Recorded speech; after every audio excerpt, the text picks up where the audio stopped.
दोस्तों, ये बात है इस्लामी कैलेंडर के 10वें साल की। मदीना की फिजाएं पूरी तरह सुकून से भरी थीं। दरो दीवार खामोशी से किसी आने वाले पल की गवाही दे रहे थे।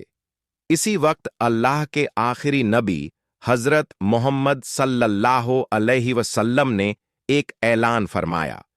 ऐसा ऐलान जिसने मदीना की फिजाओं में रूहानियत की लहर दौड़ा दी। आप सल्लल्लाहु अलैहि वसल्लम ने हज का इरादा फरमाया, और यह वही हज था जो तारीख में हज्जतुल विदा के नाम से हमेशा याद किया जाएगा, क्योंकि यही आप सल्लल्लाहु अलैहि वसल्लम का आखिरी हज था। 24 झुल्कादा दिन जुमेरात, नबी अकरम सल्लल्लाहु अलैहि वसल्लम ने मदीना मुनव्वरा से रवाना होने का इरादा फरमाया। आपने बड़े एहतमाम से बालों में कंघी की, सर में तेल लगाया और जोहर की नमाज मस्जिद नबवी में अदा फरमाई। फिर आपने अपनी महबूब ऊंटनी कस्वा पर सवार होकर सफर का आगाज फरमाया। कस्वा पर एक सादा सा कजावा था जिसकी कीमत सिर्फ 4 दरहम थी, और आप सल्लल्लाहु अलैहि वसल्लम के जिस्म मुबारक पर एक आम सी चादर थी। क्या शान सादगी थी, क्या अक्स था आपकी आजिजी का। जब आपने एहराम बांधा तो आसमानों के दरवाजे खुल गए। आपने हाथ उठाए और एक ऐसी दुआ फरमाई जो दिल के तारों को छू जाती है। ऐ अल्लाह, इस हज को मेरे लिए मकबूल बना दे। ऐसा हज जिसमें न दिखावा हो, न रियाकारी और न ही कोई फरेब।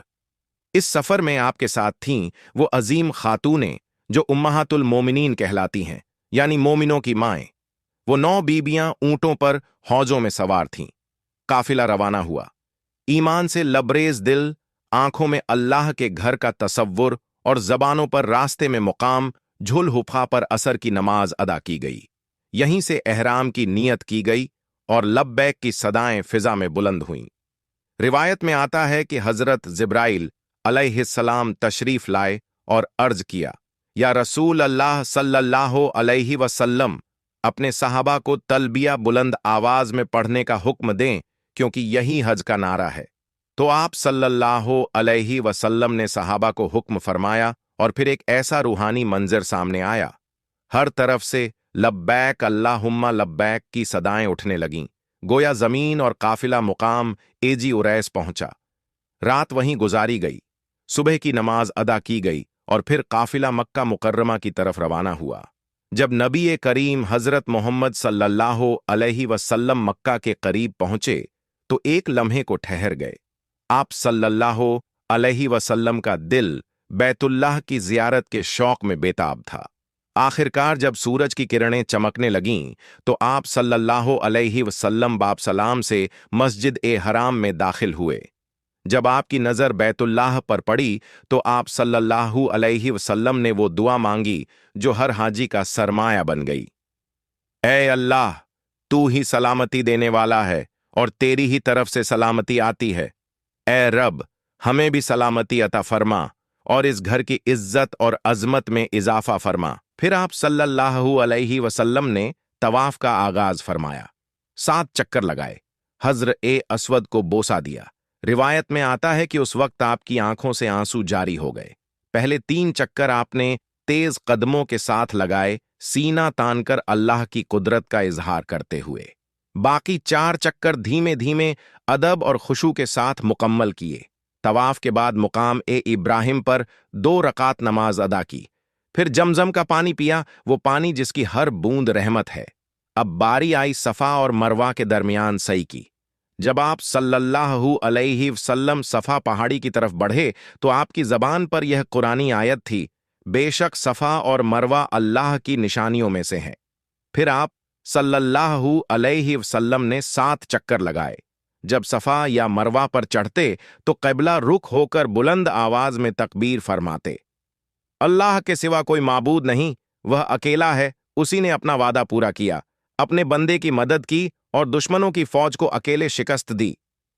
यह तमाम मनाजिल सिर्फ इबादत नहीं थीं, बल्कि एक सबक थीं, आजिजी का, खुलूस का, अल्लाह से ताल्लुक का और उम्मत को राह दिखाने का एक अमली नमूना थीं।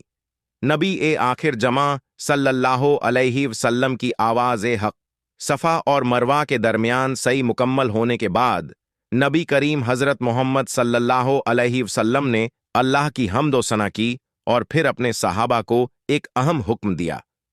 फरमाया, जिनके पास कुर्बानी का जानवर नहीं है वह अपना एहराम खोल दें और जो कुर्बानी के जानवर लाए हैं वह एहराम में ही रहें। वक्त गुजरता रहा, दिलों की धड़कनें तेज होती गईं और 8 जुल्हिज्जा का दिन आ पहुंचा। इस्लामी तारीख का वह दिन जब ईमान का काफिला मदीना से निकलकर मक्का की मुकद्दस वादी में मिना की सरजमीन पर खमाजन हुआ। नबी पाक सल्लल्लाहु अलैहि वसल्लम ने फज्र के बाद मिना के लिए रवाना होने का हुक्म दिया। जो लोग पहले उम्रा करके एहराम खोल चुके थे वह दोबारा एहराम बांध चुके थे। मिना में दिन भर नमाजें अदा की गईं, ज़ोहर, असर, मगरिब, ईशा और फिर फज्र। नबी करीम सल्लल्लाहु अलैहि वसल्लम ने वो रात मिना ही में क़याम करते गुजारी। क्या खूबसूरत मंजर होगा जब आसमानों के नीचे लाखों परवाने अपने शम्ए रिसालत सल्लल्लाहु अलैहि वसल्लम के गिर्द जमा थे। लब्बैक की गूंज में, खेमों में, रात के सन्नाटे में। अगली सुबह सूरज तुलू हुआ और दिल थाम लेने वाला लम्हा आ पहुंचा। नबी अकरम सल्लल्लाहु अलैहि वसल्लम ने हुक्म दिया, मेरे लिए एक तंबू ऊंट के बालों से तैयार किया जाए। यह तंबू मैदान अराफात में लगाया गया। दिन चढ़ते चढ़ते जब सूरज आधे आसमान पर आ चुका था, आप सल्लल्लाहु अलैहि वसल्लम ने अपनी ऊंटनी कसवा को बुलाया।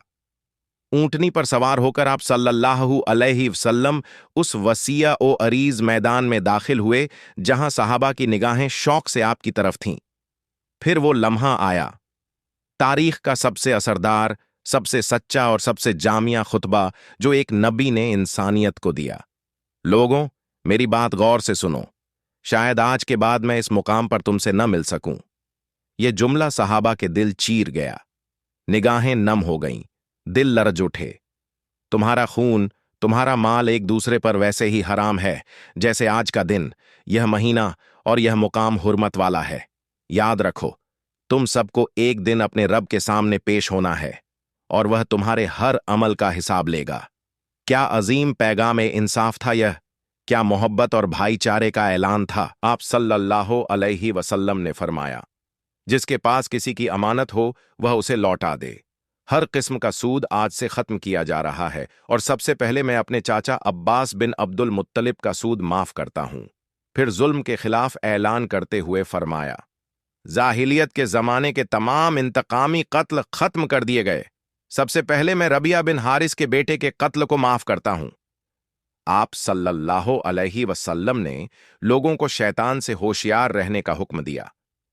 शैतान इस बात से मायूस हो चुका है कि अब कभी इस सरजमीन में उसकी पूजा की जाएगी, लेकिन अगर तुम उसकी इताअत करोगे तो वह उन छोटे गुनाहों पर भी राजी हो जाएगा जिन्हें तुम मामूली समझते हो। इसलिए दीन के मामले में उससे हमेशा होशियार रहो।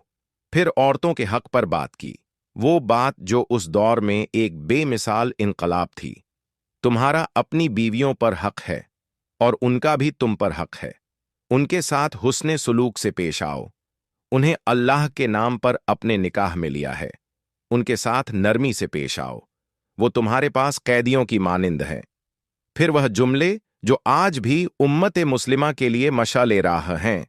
मैं तुम्हारे दरमियान एक चीज छोड़कर जा रहा हूं, अगर उसे मजबूती से थामे रखोगे तो कभी गुमराह न होगे, अल्लाह की किताब और मेरी सुन्नत। और आखिर में वो ऐलान जो हर कलमा गो के दिल को उसके भाई से जोड़ता है। हर मुसलमान दूसरे मुसलमान का भाई है। तुम सब बराबर हो। किसी अरबी को अज़मी पर और किसी अज़मी को अरबी पर कोई फजीलत नहीं सिवाय तकवा के। आप सल्लल्लाहु अलैहि वसल्लम ने लोगों से पूछा, क्या मैंने अल्लाह का पैगाम तुम तक पहुंचा दिया?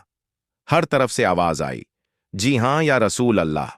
तो आप सल्लल्लाहु अलैहि वसल्लम ने आसमान की तरफ हाथ उठाए और फरमाया, ऐ अल्लाह, तू गवाह रह, मैंने तेरा पैगाम पहुंचा दिया।